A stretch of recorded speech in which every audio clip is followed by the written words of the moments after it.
Hello everyone, welcome back to my channel. எல்லோரும் எப்படி இருக்கீங்க? நல்லா இருக்கீங்களா? என்னோட வீடியோஸ்க்கு ரொம்பவே சப்போர்ட் பண்ணுறீங்க, ரொம்பவே நன்றிங்க. இன்றைக்கி நம்ம என்ன ரெசிபி பார்க்கலான்னா, ரஸ்க் எப்படி வீட்டிலே மேக் பண்ணலாம் அப்படின்றத பார்க்கலாம். பாருங்கள், நல்லா கிறிஸ்பியாக வந்திருக்கு. நல்லா டீயில் தொட்டு சாப்பிடவே ரொம்பவே நல்லாயிருக்கும். வீடியோவை ஸ்கிப் பண்ணாமல் பாருங்கள், அப்போ தான் உங்களுக்கு வந்து ஸ்டெப் பை ஸ்டெப்பாக என்ன பண்ணுறேன்னு சொல்லிட்டு புரியும். ஸோ வாங்க வீடியோக்குள்ளே போகலாம். ஃபஸ்ட்டு மில்க் எடுத்துக்கோங்க. 3/4 கப் எடுத்துக்கோங்க. 175 ml வெது வெதுப்பான மில்க்கு. கை பொறுக்கிற அளவுக்கு வெது வெதுப்பாக இருக்கணும். அந்த அளவுக்கு இருந்தால் தான் ஈஸ்ட் ஆக்டிவ் ஆகும். 1 table spoon sugar, 1 table spoon east எடுத்துக்கோங்க. சேர்த்துட்டு நல்லா மிக்ஸ் பண்ணிக்கோங்க. மிக்ஸ் பண்ணிவிட்டு ஒரு 10 to 15 மினிட்ஸ் அப்படியே விட்டுருங்க. அதுக்கப்புறமேட்டு பாருங்கள், இந்த மாதிரி வந்து பொங்கி வந்திருக்கணும். இது மாதிரி பொங்கி வந்திருந்தா தான் நம்மளுக்கு வந்து எது பண்ணாலுமே ப்ரெட்டு பன் எது பண்ணாலுமே நம்மளுக்கு வந்து நல்லாவே வரும். இந்த அளவுக்கு வந்து பொங்கி வந்திருக்கணும். நெக்ஸ்ட் ஸ்டெப் பாருங்கள், 2 கப் இன்றைக்கி நான் கோதுமை மாவில் தான் பண்ணுறேன். ஸோ அதனால் 250 ml கப்பில் வந்து 2 கப் வந்து கோதுமை மாவு போட்டுக்கிட்டேன். ஹெல்த்தியாகவே பண்ணலாம். செகண்ட் வந்து ஏலக்காய் போட்டிருக்க ஃப்ளேவருக்காக. அப்போ தானே ரஸ்க்கு சாப்பிடும்போது ஏலக்காய் ஃப்ளேவர் வரும்ல. ஸோ அதனால் வந்து ஏலக்காய் வந்து போட்டிருக்கேன் கொஞ்சமாக. நீங்கள் வெண்ணிலா எக்ஸ்ட்ரா மாதிரி கூட போட்டுக்கலாம். 3 டேபிள் ஸ்பூன் சுகர் ஆட் பண்ணிக்கோங்க. சுகர் வேணாம் அப்படின்னு நினச்சி ஹெல்த்தியாக செய்யணும் அப்படின்னு நினச்சிங்கன்னா கொஞ்சமாக ஜாக்ரி ஆட் பண்ணிக்கோங்க. அது நல்லா வந்து பவுட்ரு பண்ணி ஜாக்ரி ஆட் பண்ணிக்கோங்க. நல்லா மிக்ஸ் பண்ணிக்கோங்க. மிக்ஸ் பண்ணிவிட்டு லைட்டாக வந்து சால்ட்டு ஒரு பிஞ்ச் போட்டுக்கோங்க. போட்டுட்டு கொஞ்சம் ஓரளவுக்கு நல்லா வந்து சேர்த்து மிக்ஸ் பண்ணிக்கோங்க. நீங்கள் கோதுமை மாவில் செஞ்சாலும் செஞ்சுக்கலாம், அப்படி இல்லைன்னா மைதா மாவில் கூட செஞ்சுக்கலாம். எதில் செஞ்சாலுமே நல்லா தான் வரும். மெஷர்மெண்ட் மட்டும் கொஞ்சம் பார்த்துக்கோங்க, அவ்வளோதான். இப்போ நம்ம வந்து ஈஸ்ட் வந்து ஆட் பண்ணிடுறோம். கொஞ்சம் கொஞ்சமாக ஆட் பண்ணி நல்லா பிசைஞ்சிக்கணும். சேர்த்து பிசைஞ்சிக்கோங்க. நம்ம வந்து ப்ரெட்டு பன்னு செய்வோம்ல, அதே சேம் மெத்தட் தான். நம்ம இன்னைக்கு வரைக்கி பண்ண போகிறோம். கொஞ்சம் கொஞ்சமாக சேர்த்து இது மாதிரி ஃபுல்லாக ஃபஸ்ட்டு டைட்டாக இருக்கும். அதுக்கப்புறம் கொஞ்சம் நல்லா வந்து எல்லாமே கொஞ்சம் சேர்த்து பிசைஞ்சிட்டோன்னா அதுக்கப்புறம் ஈஸியாகிடும்.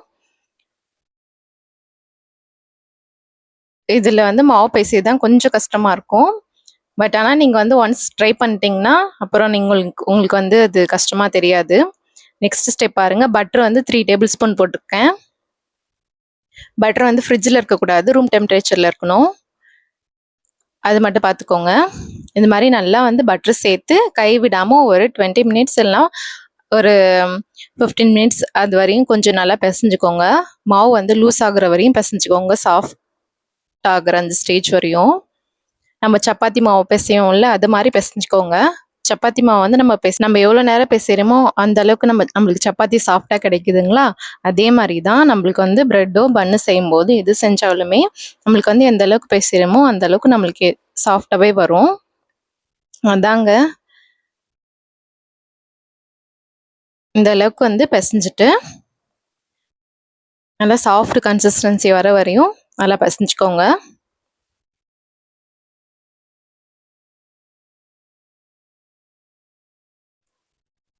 பாருங்க,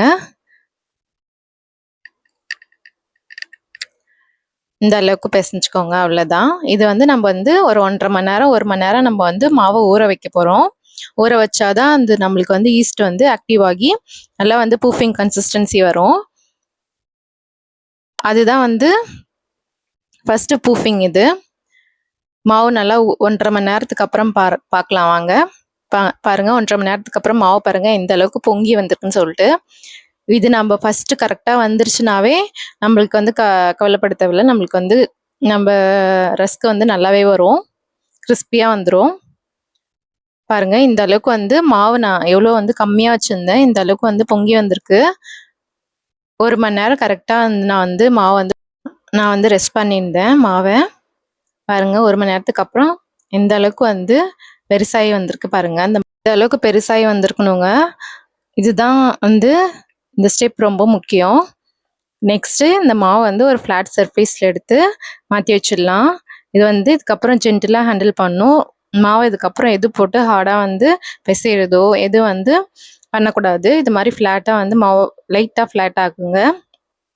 ஆக்கிட்டு நம்ம பிரெட் ரோல் எப்படி பண்ணுவோமோ அது மாதிரி வந்து லைட்டாக வந்து ரோல் பண்ணுங்க. கொஞ்சமாக ஃப்ளாட் ஆக்கிட்டு 2 கை வச்சுட்டு அழகாக ரோல் பண்ணுங்க. இதில் ரோலிங் வந்து ரொம்ப இம்பார்ட்டன்ட்டு. அப்போ தான் நம்மளுக்கு அந்த வந்து ஷேப் வரும். ஸோ இது மாதிரி வந்து பொறுமையாக ரோல் பண்ணுங்க. இது மாதிரி அழகாக பொறுமையாக இது மாதிரி ஜென்டிலாக ரோல் பண்ணிக்கோங்க. உங்களுக்கு மாவு வந்து பிடிக்குது கையில் அப்படின்னா கூட அடியில் லைட்டாக வந்து மாவு போட்டுட்டு அதுக்கப்புறம் வந்து ரோல் பண்ணிக்கலாம். எனக்கு மாவு வந்து கையில் பிடிக்கல, ஸோ அதனால் நான் வந்து இப்படியே ரோல் பண்ணிக்கிட்டேன். பாருங்கள், இந்த ஸ்டெப் ரொம்ப முக்கியம். ஸோ இந்த மாதிரி வந்து அழகாக வந்து ரோல் பண்ணிக்கோங்க. ரோல் பண்ணிவிட்டு டக் பண்ணிக்கோங்க. இல்லைன்னா டக் பண்ணலன்னா மாவு வந்து பிரிஞ்சு வந்துடும். ஸோ அதனால் வந்து பார்க்க வந்து மேடும் பள்ளமாக இருக்கும், சரியாக வந்து வேகாத மாதிரி இருக்கும். ஸோ அதனால் டக் பண்ணிட்டிங்கன்னா ஈவனாக வேகும். ஸோ இது மாதிரி டக் பண்ணி வச்சுக்கோங்க. மேலே வந்து சாஃப்ட் சர்ஃபேஸ் இருக்கணும், அது ரொம்ப இம்பார்ட்டன்ட். மேலே வந்து சாஃப்ட் சர்ஃபேஸ் வரணும், அப்போ தான் வந்து பார்க்க நல்லா அழகாக இருக்கும். ஸோ இல்லைன்னா வந்து கோடு கோடாக இருக்கும், அதையும் பார்த்துக்கோங்க. இது மாதிரி சாஃப்ட் சர்ஃபேஸ் வரணும் மேலே. உங்ககிட்ட இந்த மாதிரி டின்னு அப்படி இருந்துச்சுன்னா நீங்கள் வந்து வேறு ஏதாச்சும் உங்ககிட்ட ரெக்டாங்குலர் இது மாதிரி ஷேப்பில் ஏதாச்சும் டின் இருந்துச்சுன்னா அது மாதிரி யூஸ் பண்ணிக்கோங்க. எனக்கு இந்த டின் பத்தலை, ஸோ அதனால் 2 டின்னில் வந்து மாற்றி வச்சுக்கிட்டேன். நீங்கள் வந்து குக்கரில் பண்ணுறதா இருந்தால் முன்னாடியே வந்து கேஸ் கட்லாம் ரிமூவ் பண்ணிவிட்டு 10 மினிட்ஸ் வந்து ப்ரீ ஹீட் பண்ணிவிட்டு அதுக்கப்புறமேட்டு வைங்க. எப்படியும் ஒரு 40 மினிட்ஸ் ஆகும் குக்கரில் வச்சிங்கன்னா. இன்றைக்கி நான் ஓடிஜியில் தான் வைக்கிறேன். ஓடிஜியில் வந்து 20 மினிட்ஸ் ஆச்சு. அவ்வளோதான். செகண்ட் பூஃபிங் பாருங்கள், இந்த அளவுக்கு இருக்கணும். மாவு இந்த அளவுக்கு பொங்கி வந்திருக்கு பாருங்கள். அது மாவு வந்து அரை மணி நேரம் ரெஸ்ட் பண்ணியிருந்தோம். அரை மணி நேரத்துக்கு அப்புறம் பாருங்கள் எப்படி வந்திருக்குன்னு சொல்லிட்டு. ரொம்பவே மாவு நல்லா உப்பி வந்திருக்கு. இதுதான் செகண்ட் பூஃபிங். இதை வந்து அப்படியே நம்ம வந்து ஓடிஜியில் வைக்க போகிறோங்க. ஓடிஜியில் 20 மினிட்ஸ் ஆச்சுங்க. 10 மினிட்ஸ் ப்ரீ ஹீட் பண்ணிவிட்டு அதுக்கப்புறம் 20 மினிட்ஸ் ஆச்சு. இது வந்து ஒரு 1/2 அன் ஹவர் வந்து ரெஸ்ட் கொடுத்துருங்க. உடனே வந்து கட் பண்ணிடாதீங்க.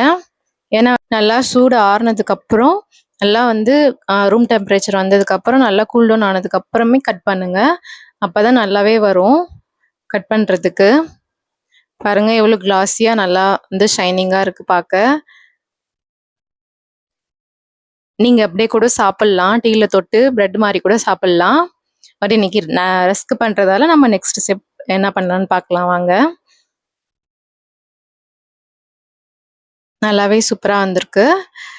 இது நெக்ஸ்ட் வந்து நம்ம வந்து பீஸ் போட போகிறோம். 1/2 அன் ஹவருக்கு அப்புறம் பாருங்கள். நம்ம இது மாதிரி ப்ரெட் கட் பண்ணுற நைஃப்பில் வந்து இது மாதிரி வந்து பொறுமையாக கட் பண்ணிக்கோங்க. நான் இன்னைக்கு கோதுமை வந்து 2 கப் போட்டிருந்தேன். ஸோ 2 கப்பில் வந்து எனக்கு 30 பீஸ் வந்துருந்துச்சு. ஸோ நீங்கள் யூஸ் பண்ணும்போது 2 கப் போட்டு யூஸ் பண்ணுங்கள், தாராளமாக இருக்கும். 1 வீக் வரையும் ஸ்டோர் பண்ணி வச்சு சாப்பிட்லாம், நல்லாவே இருக்கும். ஸோ பார்த்து கட் பண்ணுங்க பொறுமையாக. பாருங்க, ஒரு பீஸ் கூட வந்து ஒட்டவே இல்லை. இது மாதிரி ஃபுல்லாக கூல் டவுன் ஆனதுக்கப்புறம் கட் பண்ணுங்க, அது ரொம்ப இம்பார்ட்டன்ட். பார்த்துக்கோங்க. 30 பீஸ் எனக்கு வந்துருந்துச்சு. இது வந்து மறுபடியும் நம்ம வந்து ஓடிஜியில் வந்து நம்ம மறுபடியும் வேக வைக்க போகிறோம். இதுதாங்க ரஸ்க் ஸ்டெப்பு. மறுபடியும் வந்து ஹீட் பண்ண போகிறோம். நம்ம வந்து இப்படியே கூட வந்து டீக்கு தொட்டு சாப்பிட்லாம், அதுவுமே நல்லா தாங்க இருக்கும். அடுத்த ஸ்டெப் இது மாதிரி வந்து பட்டர் பேப்பர் போட்டுட்டு இது மாதிரி வந்து எடுத்து கொஞ்சம் கொஞ்சமாக எடுத்து வச்சுக்கோங்க.